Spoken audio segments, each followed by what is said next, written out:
specialists.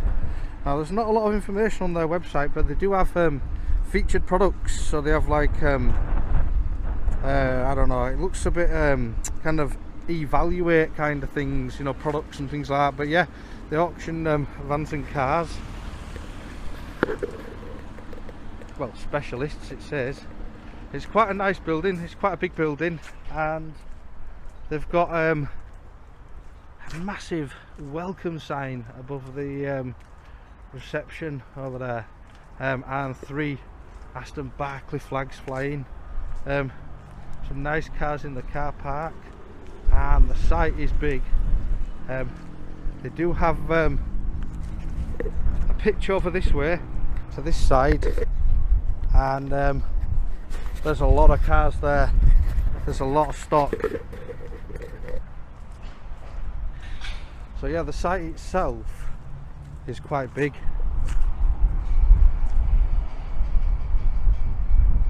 And we've got a second building over there. That one's vehicle remarketing. That's it, vehicle remarketing at the top there.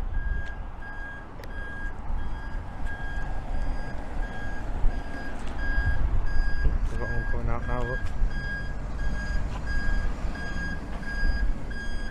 Wonder where that's going. ID, Volkswagen ID, very nice.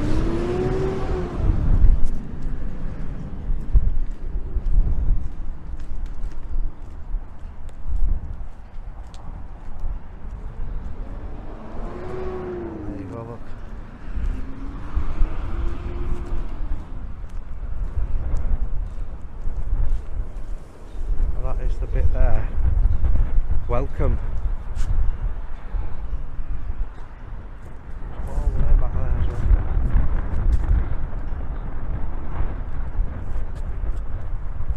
What we'll do is we'll kind of return to the public area. Well, this is public. We are. Welcome to Aston Barclay, the national hub for car and van auctions, where stacks of vehicles, massive warehouses, and industry secrets meet the public eye. Right off the bat, you notice the scale, flags waving, a huge welcome sign, and cars lined up like soldiers ready for inspection. But here's the twist. What looks like a normal industrial estate is actually a high-stakes environment where boundaries between public access and private property are blurred. Today, we're not just touring this enormous site. We're testing the limits of filming in public spaces, and trust me, things are about to get tense. Who will confront our auditor? And how will the line between curiosity and legality play out? Stick around, because this isn't just a car lot. It's a stage for conflict, confusion, and maybe a little drama. It's a bit windy, so I'm not sure if I'll have to come back. I mean, look at them flags. Might have to come back to get the drone footage for this place. There seems to be a lot of stock on the other side, as well as the Hi there, you alright? Can I ask what you're doing? Just a little video on Aston Barclay. Alright. Just in the area, so I thought I'd come up. Massive building. Anything in particular? No, it's just for me. Seek permission or? What, permission? Obviously, it's private land, effectively. This is not private land here, is it? To the front, where these studs now, where you were initially. Where the studs are, they're that's so after that, that's private property. Well, all that area around, and obviously this here. Obviously, we don't mind as long as you know what the purpose of the filming is. That's all. Ah, right, yeah, it's just for me. It's just personal. It's nothing. It's not for a company. I'm not. Yeah. All I'm doing is I wanted to have a look at the site because it's big, isn't it? There's loads of cars in there and stuff like that. So I thought I'd come along. Just gonna do a bit of ground filming, and then I'm gonna fly a drone over to get the aerial shots of the yard and the building. I imagine you'd need permission to do that if you're going to actually you're fan of the nature of what you fly it over here with police being there as well. I think it's just understanding what you're actually going to do with the footage. Obviously, you can't do anything with it without anybody's permission. That's all. Oh yeah, you can. Yeah, it's fine. It's all right. I'm just literally. It's private. You see, I'm not a business or anything like that. I'm just going to fly over, get those shots. Zoom in on the bits that look really interesting, and you know the public don't generally get to see. Have a look at how many cars you've got over there, because there's a lot of cars over there, isn't there? And that's it really. I'll be off then. like I say, you can't fly a drone because you're too close to that police. No, that's not. I'll be going over to the police station later on my way back. I'm going to go fly over there and. You're not allowed to. It's just I am. understanding. It's just understanding. Why, sorry, why does he think I'm not allowed to? No, it's not. It's just trying to understand what you actually do with the footage, because obviously using that footage, because it actually, filming us, you can film us, but you can't do anything with the footage without our permission.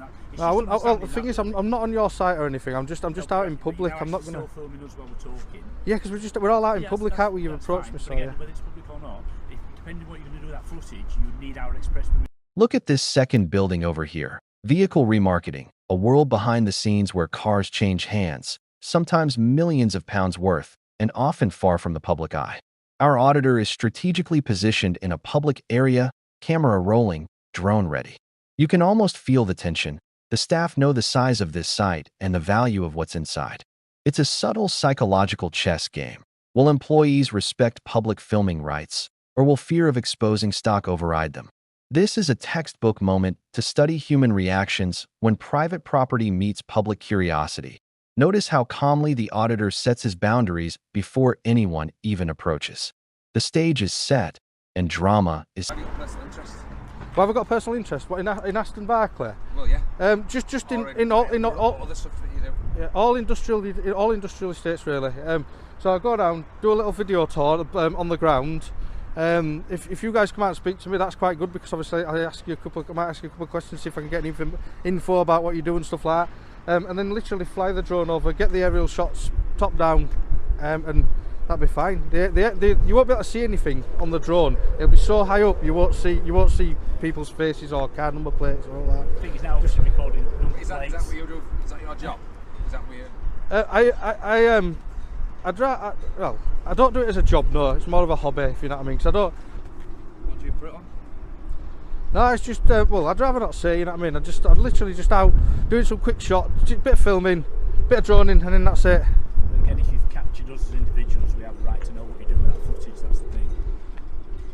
Under what do you mean? But again, you can record things, but you can't actually use it with our express permission. That's GDPR basics, basically. Using our, you need our express permission to do anything with that. Yeah, I think I know what you mean. So you're thinking about GDPR.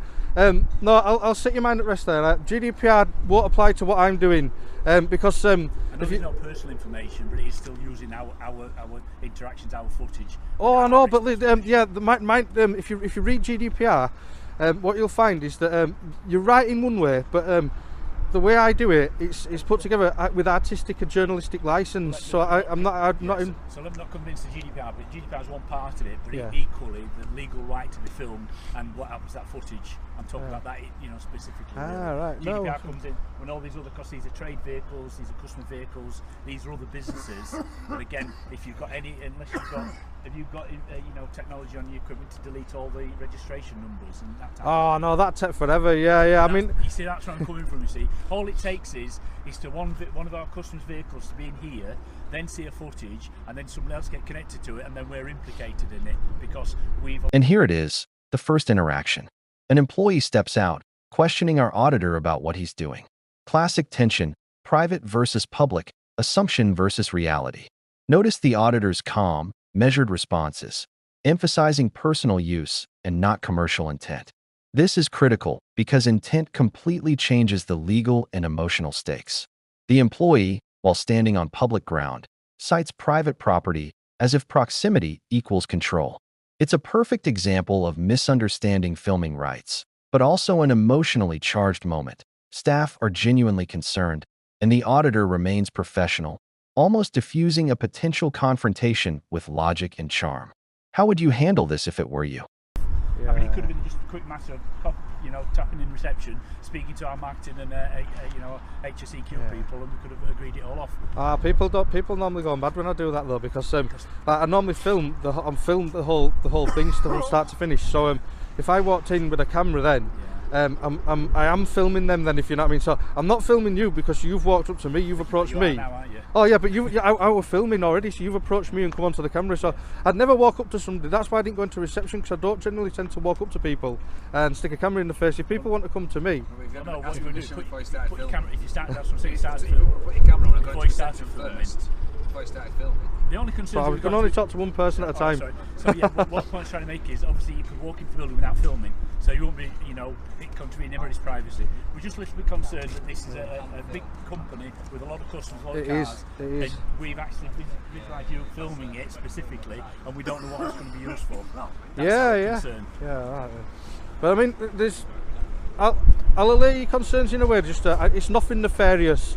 I ain't come to rob you or look. If you look at, I never thought that for a minute. It's the simple fact that you've gathered all this footage, and we're basically sanctioning it by allowing this to carry on. That's my fear. Yeah, that's my point though. You're not allowing it to carry on. It's just going to carry on regardless. Well, but that's what I'm saying. So if we understand what it's used for, we either agree or disagree. If we disagreed with the footage, then you wouldn't be able to use it. If we agreed with it, then we'd sign off on it, wouldn't we? Yeah. Well, that's the. Well, I don't normally do it. I don't normally take that approach.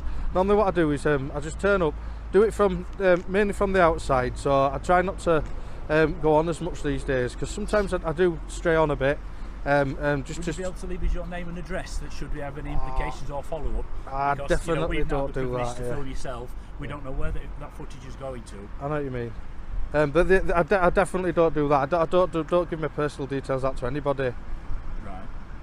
But yet you're quite happy to capture everybody else around here, because you know. Well, no, I'm not. No, display name badges and everything normally because we come outside. When you've got somebody, filming that footage can be taken away, detailed and scrutinised by somebody who plans to do a hit on the place. That's what we've got. How many hits have we had? 3, 4. 3 or 4 hits.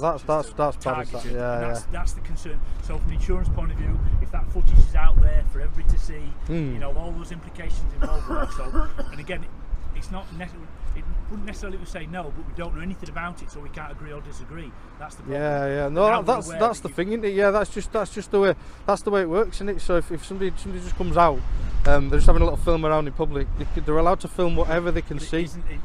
We've got a public auction. You can't film in there without express permission. You're not allowed to. A public auction. Yeah. So you can I go in there? Can I go in? Of course, but you can't because there's other people in there. There's customers around there. Yeah. You can walk in without your camera. Can I? Yeah, I can walk in without my camera. You can't film. So it's kind of publicly accessible. There'll be public in, but you cannot film in there when there's public there. Yeah. Now, it's not something I'm interested in filming inside, because I know that would probably upset you even more, because you're not impressed that I'm doing it outside, are you? But we're not. It's not that we're not impressed. Don't misconstrue us. What we're trying to say is we don't know your purposes and what your intent is. And that's the. And you're giving us all the assurances what your intent is, but it means nothing. Units like there, something gets out on the internet and it's out there for everybody. There is no control over that, and that's why we need licensing. You know, things in place to control that. And if I were a robber, I'd be off by now. But don't worry. No, I'm not saying that. What I'm suggesting is that your footage that you use and you put out there could be, you know, further taken and looked at and reviewed, and people consider ways in. All right, there's Google Maps, though, isn't there? They could probably Street View and everything, but they probably use that. Yeah, they won't use my video. But Google Maps is what, 2 years old now. You know, so it's out to date every time. Don't see all as much stock. They wouldn't know where all cars are and stuff like that. Basically, nobody's going to take a plan a hit on a 2-year-old data, are they? Yeah, true. Because the drone, that'll get it top down, so they'll be able to see where all. Exactly. That is our Google Earth is like 2 years old at least. I'll tell you what though, I normally speed the drone footage up. Things get interesting. Drone talk. The employee raises concerns about flying near sensitive areas, including a police station nearby. This is where regulations and perception collide. The auditor reassures that nothing personal will be captured. Faces, plates, all safe. But even that doesn't fully ease the employee's worry.